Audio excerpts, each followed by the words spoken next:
Yo, what's up guys, welcome back. Next match, Cross-Banlist Cup. So let's zoom in. Next matchup of, the bottom part. Those are pretty much the more broken decks. We have an updated deck list compared to the one that I showed before. Before it was a Blue Eyes hybrid, a Blue Eyes deck. But a couple of suggestions definitely got me, and you'll see or at least you probably already know because of the video title. But the first deck list, that is the same. We have the first place of the North American World Championship qualifier, so that should be Eric Christensen's deck list, right? So that's Domain Monarch again during the 2016 format of Monarch, Mirror Matches and Cosmo. This was pretty much your to-go-to deck probably, because it was so strong in the Mirror Match as well, and of course very powerful against extra deck oriented decks.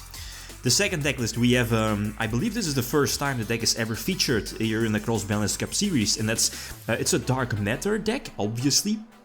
But it's a Gandora-X FTK. It's indeed an FTK, and it's a mind-blowing consistent FTK. And correct me if I'm wrong, I believe the FTK was only possible in the OCG because of the OCG ruling of Gandora and blowing up or doing burn damage to your opponent. What is it equal to its original attack versus its current attack? And that's important when it hits the field, for example. And it speaks for itself that going first is so important for Monarchs much more, especially in the first duel, pre-side deck. Obviously, it's super easy to get off Domain, plus I think the Gandora deck is not running any hand traps, but Domain goes second, and that's a problem because the deck is so mind-blowing consistent, and I'm looking at Gandora-X FTK, that and even then, back in 2018, because of any 2 level 4 equals Nyrla and that equals Azathoth, which again basically prevents your opponent from using any hand trap, unless of course Impermanence. That's basically something that might stop this deck, but without a doubt this is definitely one of the most consistent FTKs ever in this game's history, because it can play through hand traps, triple called by, plus red reboot as well. Again, so important. So I'll lose.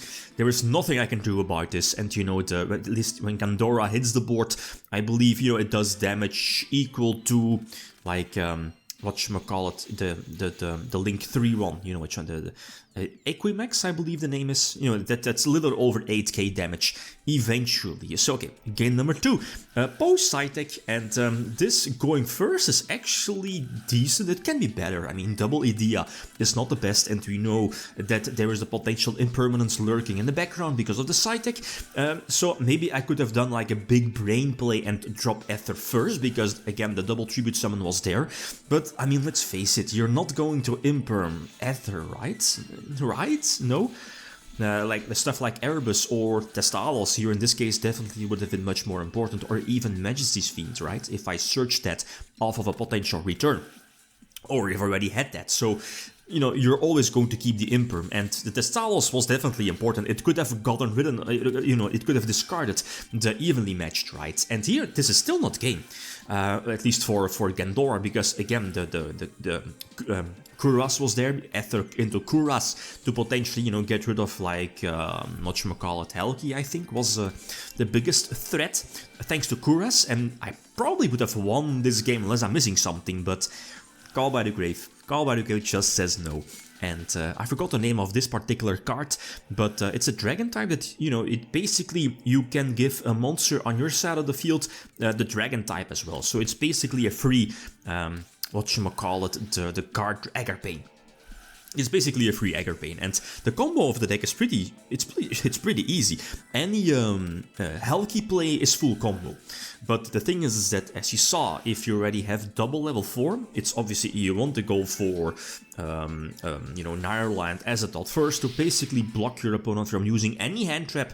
Let's say if your opponent does have Imperm, there is also maybe the red reboot to get rid of that. So it's a mind-boggling deck. So go first again, and okay, the Imperm is there, at least it might be there, but I opt to thin the deck a bit more because I need those 2 draws for hopefully 1 tribute, and I draw the tribute, so I'm still, very much livelier in this particular duel, much better than before, because now the Stormfort Ether play is live, and here I switched my mind. I was like, okay, I can go for Kuras, get a couple of draws, plus pop Edea, get back Pantheism and go from there, but I eventually opt to go for the more safer route, and you know, just let Ether be bounced back, and you know, have the potential Stormfort Ether play ready for next turn. So I probably, you know, should have tribute Edea in any case, and leave the Eidos in defense, but it's not going to matter. The two sets, I don't think, I mean, evenly matched probably already would have been activated, right? Could maybe be in perm, but try to go for the double tribute summon, but you know, Call by the Grave just says no. I'm sure I'm searching the Majesty's Fiend, even though this is more than enough to attack for a game. Again, making sure that I have a potential Stormfort play, Stormfort Ether play ready for next turn, for the potential Kuras as well, and Domain. Domain is still intact. So, okay, the also important game number 4. Problem is, though, is that I'm side-decking him double Veil or double Maxi, but the problem is any 2 level 4s plus Tuner is full combo. And this deck is not running Imperm, obviously. So, yeah, what can I do? So that's again full combo. I mean, the Armageddonite wasn't even needed, and as you saw, like this part, I mean, there were like variations. I've seen through a couple of deck lists, but this seemed the most consistent one from the OCG. So, you know, just like 40, I believe 40 cards sharp. There are like you know, basically stuff to probably send, like here in this case Unizombie as well, to send Plague Spreader.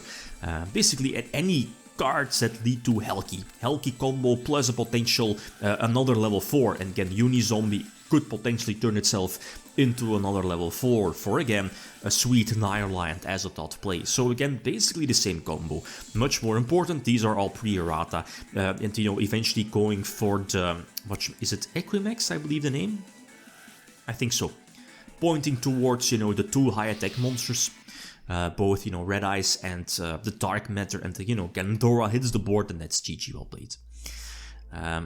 So, you know, even with Maxi, I mean, sure, I, you know, can potentially get a lot of draws, but eventually you could, like, go for Azathoth still, and that's always game. What can I do?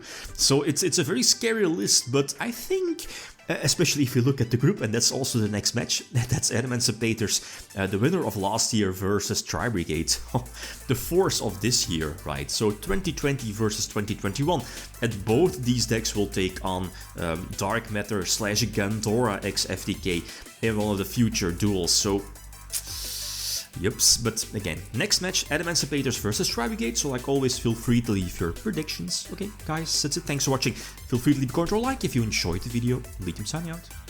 Peace.